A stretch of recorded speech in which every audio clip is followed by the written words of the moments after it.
Здравствуйте! В эфире программа «Фрагменты нашей истории». В этом выпуске мы поговорим об истории ингушской живописи. Гость нашей программы – кандидат философских наук, искусствовед Хава Акиева. Хава, здравствуйте! Здравствуйте! Ингушская живопись, как она возникла, кто является ее основоположником и вообще, если говорить об именах, первые профессиональные художники Ингушетии? Прежде всего, спасибо за приглашение принять участие в этой передаче.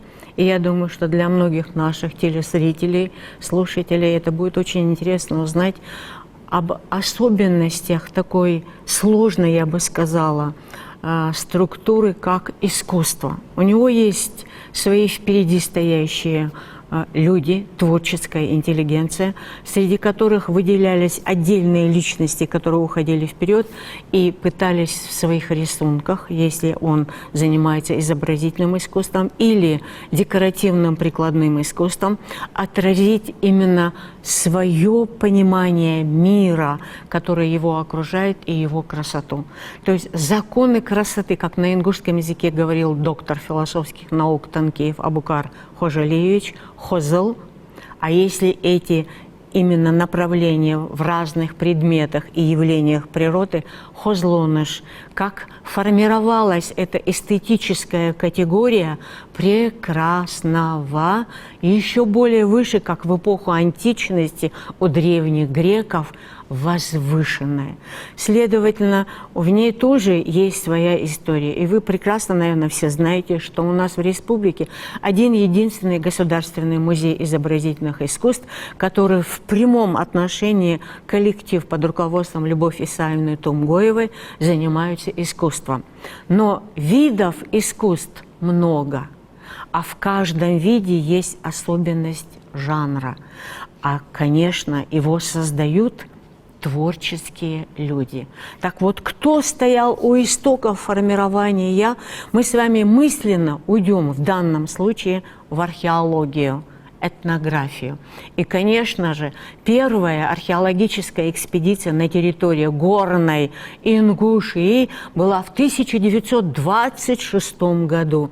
И среди очень широко известных археологов того периода Леонид Петрович Семенов, Щеблыкин. И среди них находились два ингуша. Это два профессиональных художника, которые являются представителями изобразительного и декоративно-прикладного искусства. Посмотрите, пожалуйста, вот на эту фотографию, и вы, конечно, узнаете Семенова, естественно, Щеблыкина. И нижний ряд, если вы обратите внимание, сидит Хаджибекар Бачиевич Ахриев, первый, а вслед за ним Гази Магомед Албастович Даурбеков. Вот с этих двух, так скажем, имен, которые должны, безусловно, понимать, какое искусство именно они изначально показывали в своих работах, историю нашего народа, традиции, обычаи, ингушский этикет.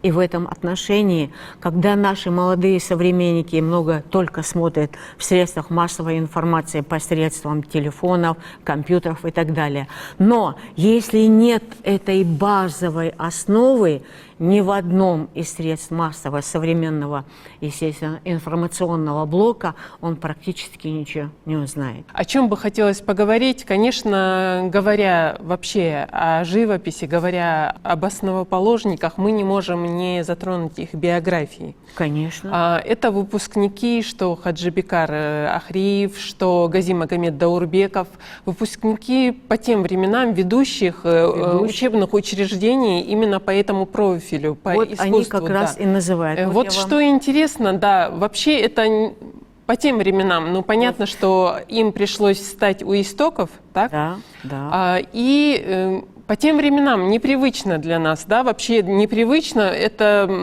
непроторенная тропа. Абсолютно. И вот они поступают в такие ведущие учебные учреждения. Вот как они к этому подошли, это был такой осознанный выбор, и что их подвело? Вы вот знаете сейчас биографии, да, этих людей, вот об этом. Сейчас, если я скажу, Хаджибекар Бачиевич Ахриев родился 5 апреля 1895 году.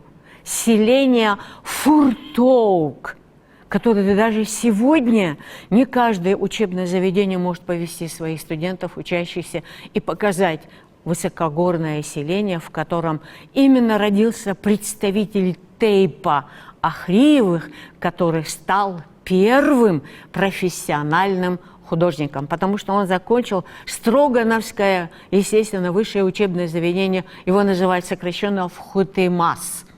И в этом отношении, если один из них 1895 года, селение Фуртоук, как я сказала, Агази Магомед Албастович Даурбеков, селение Барсуки, 1904 год. Дореволюционный период. Это весь дореволюционный период. И, естественно, как сегодня высших учебных заведений не было, как сегодня сама структура развития. И, конечно, из одного села высокогорного, из плоскостного селения Барсуки 2 ингуша поступают в высшее учебное заведение.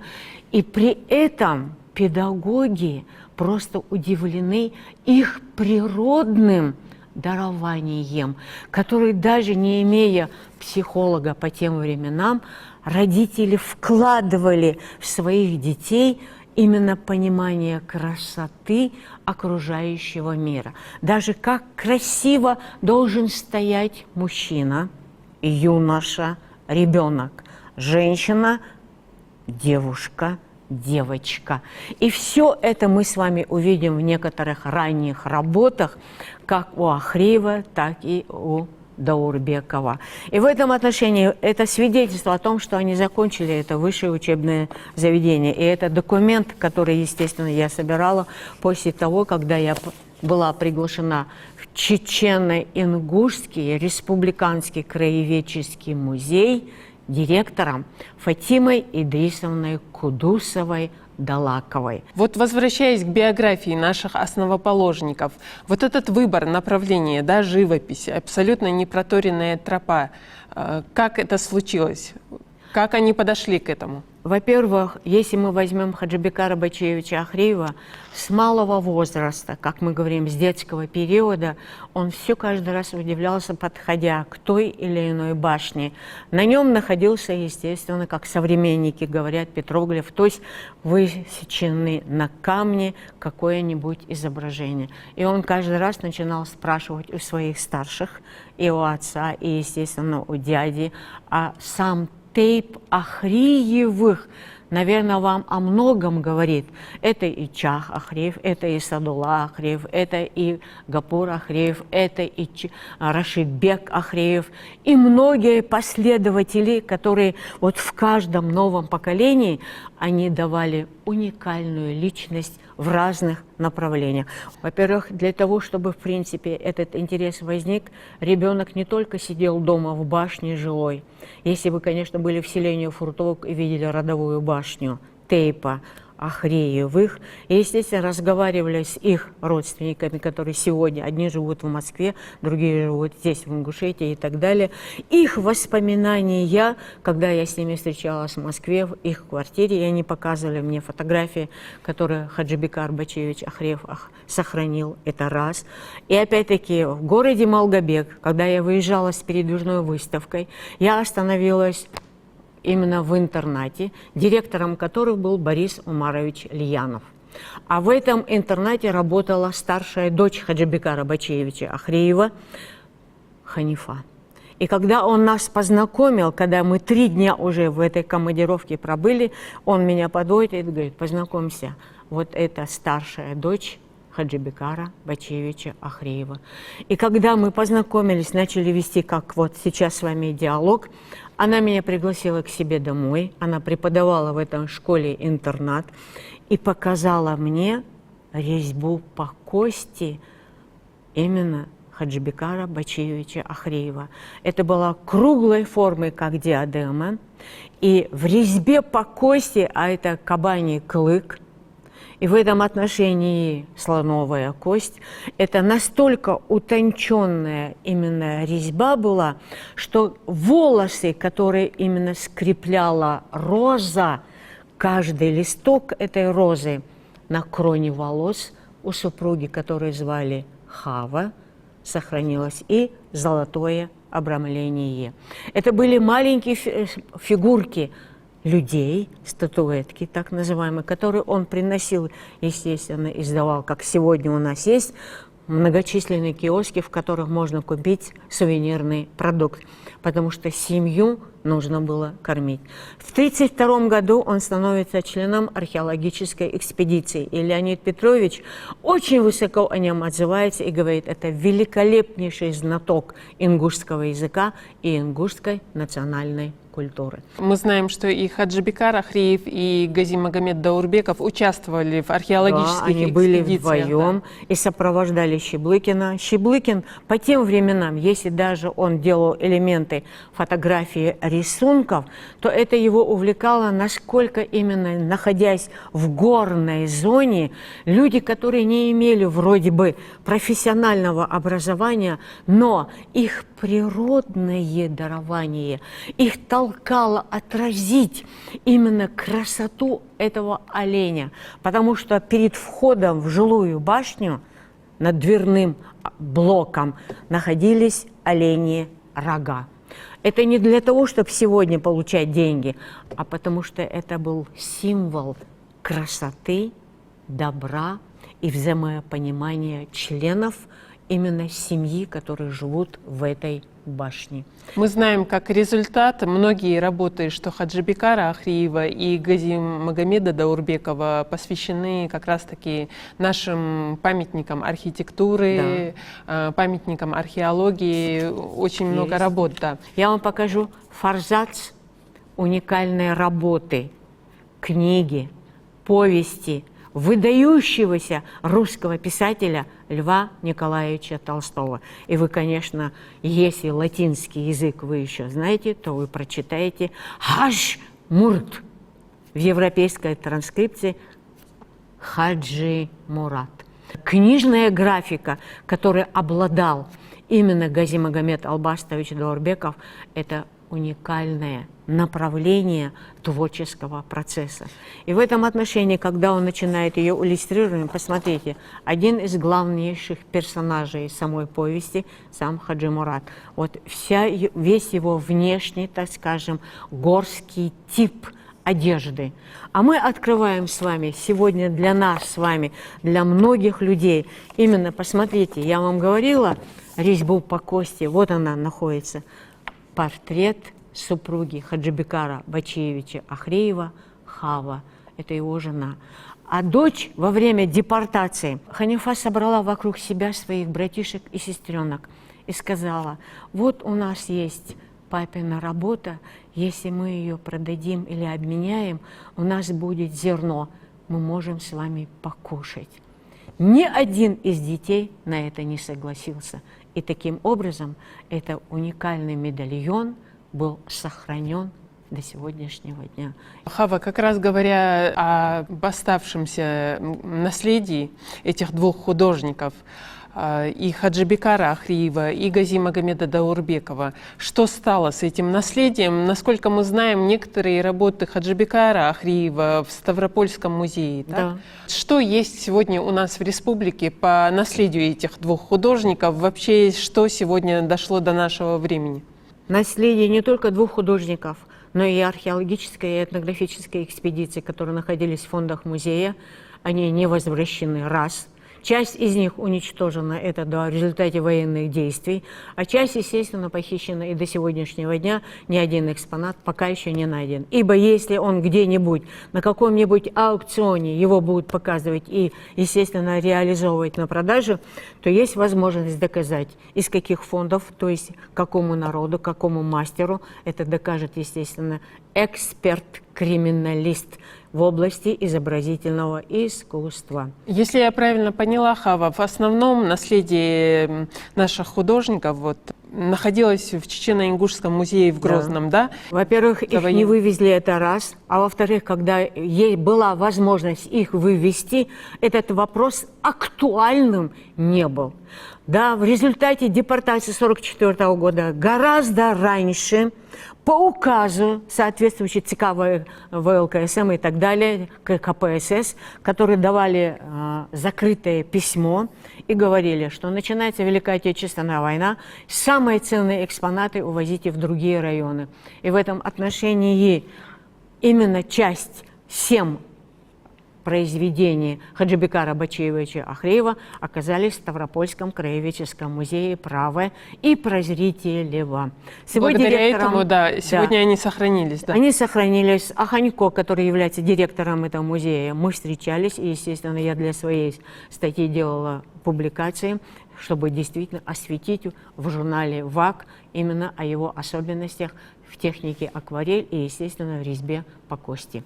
В этом отношении часть какие-то элементы сохранились у дочери Маки. Вот ее фотография, это ее дочь. То есть, получается, да. личный архив родных. Да, да. есть. Вот, например, не так давно был найден альбом Гази Магомеда Даурбекова, где он сделал зарисовки наших национальных ковров. Вот так вот эти какие-то вещи находятся. Сегодня в республике что доступно по их творчеству вообще?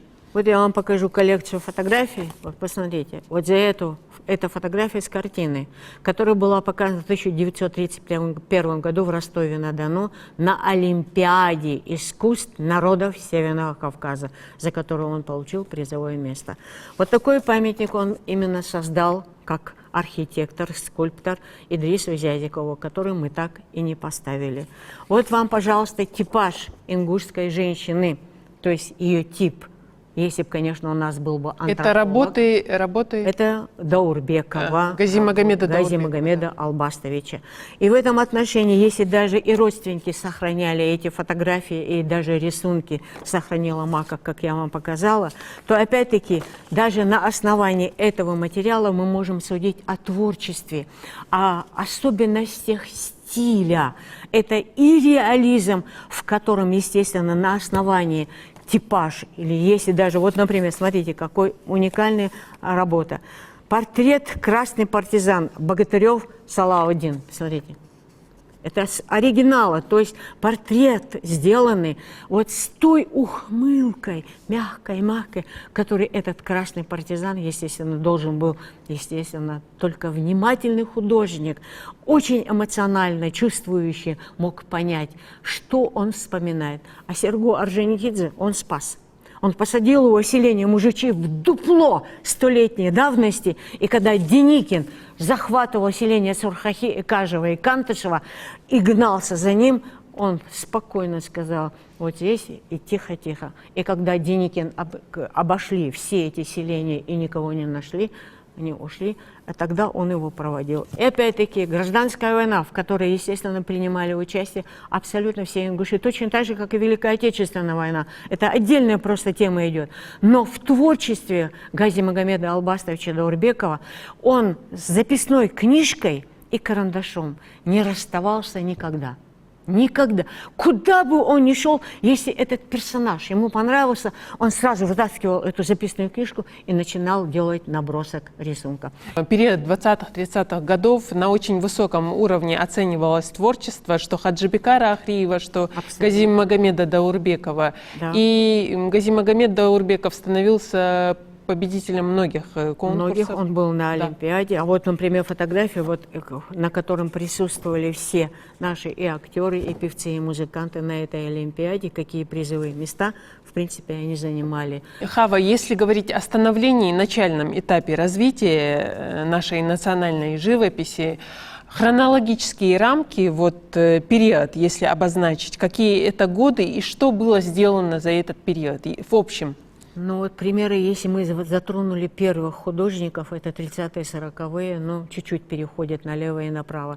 Дело в том, что у нас таких точных хронологических данных, к великому сожалению, нет. Потому что если даже вы возьмете изданные каталоги, то есть книги от фондов, потому что если бы это была научная, именно исследовательская деятельность от первого художника до сегодняшнего дня, хотя именно Музей изобразительных искусств в издаваемых именно книгах публикациях, они об этом говорят. То есть они по годам дают, по разделам дают, и исследование идет. Но, может быть, не такими быстрыми темпами. Взять вот этих двух художников, Хаджибекар Ахриев и Газимагомед Даурбеков. Вы отчасти рассказали о Северокавказской олимпиаде, где они заняли первые места.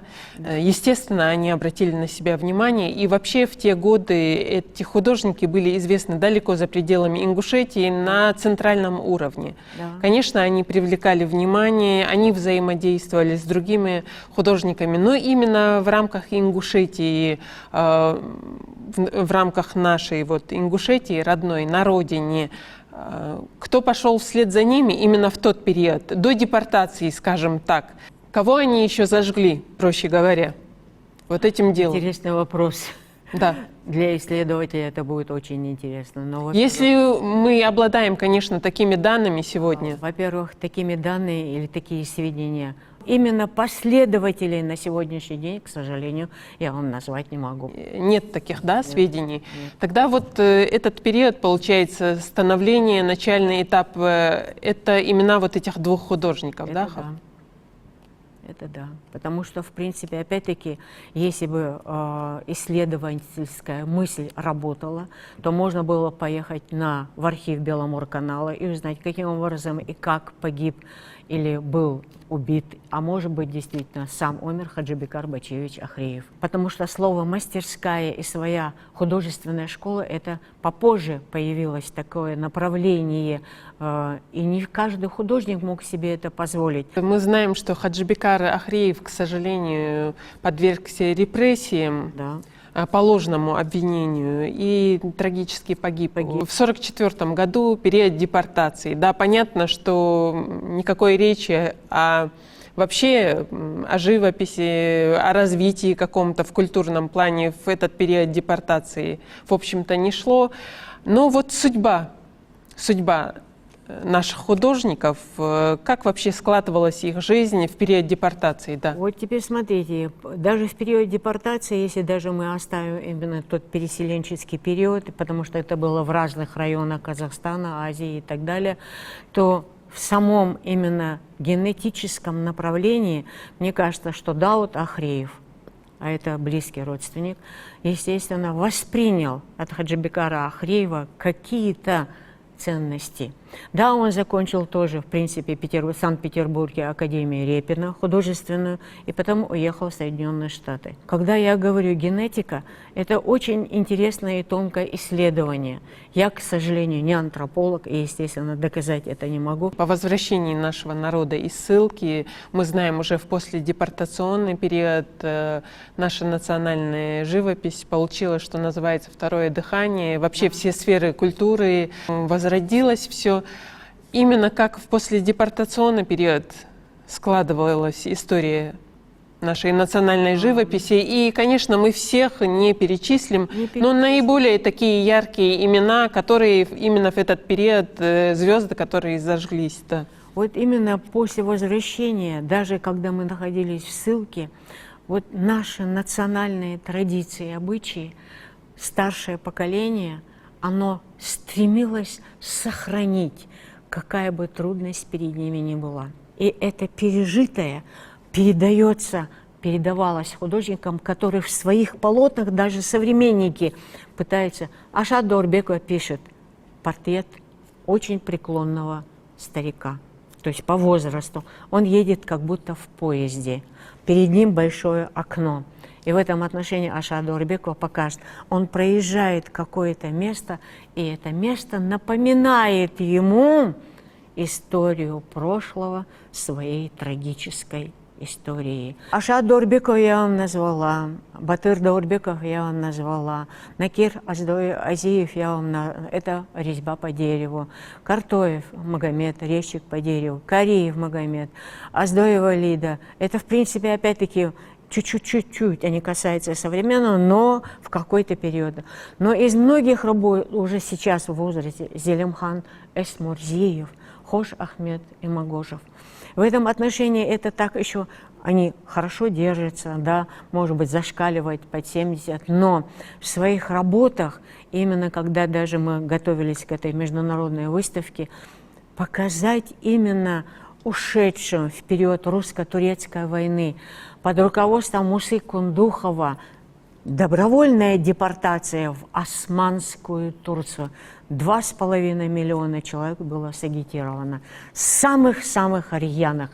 Потому что слово «политика» и политическая ситуация, как бы вы ни хотели, она просто закрывает пласты культуры, а в ней, естественно, все виды искусства. И чтобы этот пласт разорвать, то это должна быть не только творческая сила, но и внутренняя энергия. Нет, я докажу, что я это могу. Я хотела бы сказать несколько слов о художниках, которые профессионального образования не имели, но в своем творчестве они отразили такой уровень цветовой гаммы, композиции, стилевого направления, что их можно поставить практически рядом. И если я, например, назову вам имя Хасолт Алхастович Акиев, Али Татарович Хашагульгов, великолепный поэт, знаток ингушского языка, и его работы,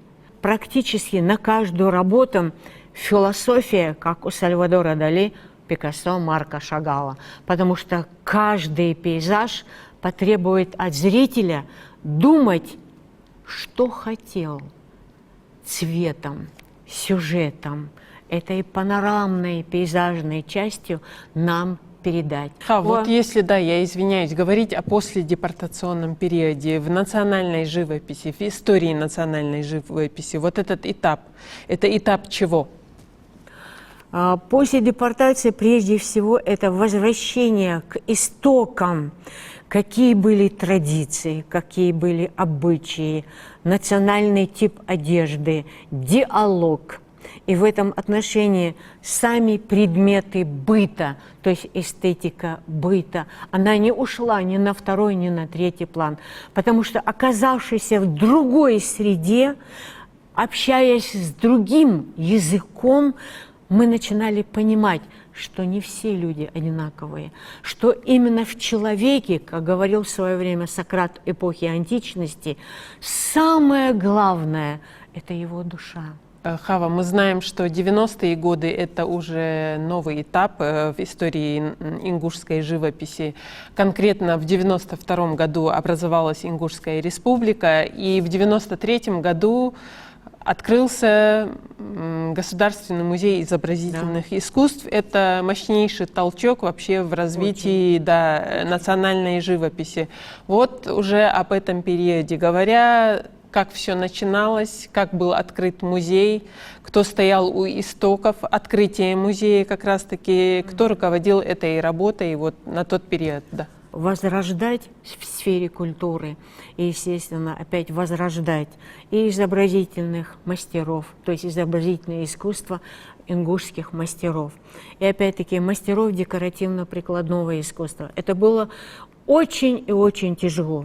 В этом отношении сама история изобразительного искусства связана именно с Домом культуры, который находился в городе Карабулак, и его во главе или руководителями был, насколько я помню и знаю, Сагов Богодин Шарпудинович, Муса Яхьевич Мартазанов, Наташа Гагиева, и сейчас работает Любовь Исаевна Тумгоева. Я, например, работаю в этом музее под руководством Любовь Исаевны Тумгоевой. И эти направления, которые действительно она делает или развивает, и сам музей в разных направлениях. У нас есть, например, постоянно действующая экспозиция, это в большом выставочном зале после капитального ремонта.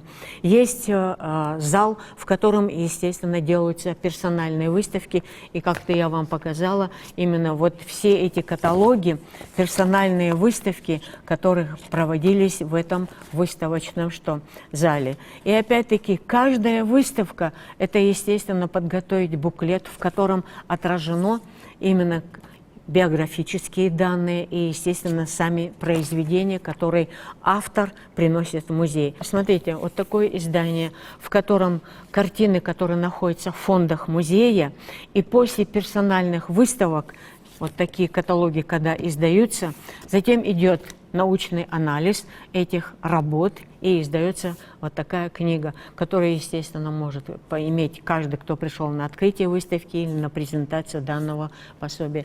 Издано вот такое учебное, в принципе, литературный источник к юбилейным нашим датам, помните, которые столетие ингушской государственности и так далее. И опять-таки, когда готовится, естественно, научное исследование, анализ всех публикаций, которые сюда пошли. А данная работа Якуба Султановича Патиева, посмотрите, какая она объемная, большая, это целая энциклопедия, иллюстрированная. То есть какие творческие, интеллектуальные люди были, есть и, возможно, приедут и будут у нас находиться. Может быть, естественно, Дауд Ахриев вернется к нам из штата, Соединенных Штатов вместе со своим сыном. А у нас из Санкт-Петербурга приехал Дауд Аздоев, и часть своих картин, естественно, находится в фондах музея. Фонды, естественно, после капитального ремонта под руководством Любовь Исаевны Тумгоева, они более усовершенствованные, создаются все санитарные условия для того, чтобы каждое произведение, естественно, сохранилось более длительное время. А вот когда я вам показала вот эту работу, вот такой у нас графический дизайнер, один-единственный, Годоборшева, который сделала свою выставку. Союз художников возглавляет Муса Яхьяевич Мартазанов. И, естественно, работа проводимая. Это организация, прежде всего, передвижных выставок. Это, естественно, издательская деятельность.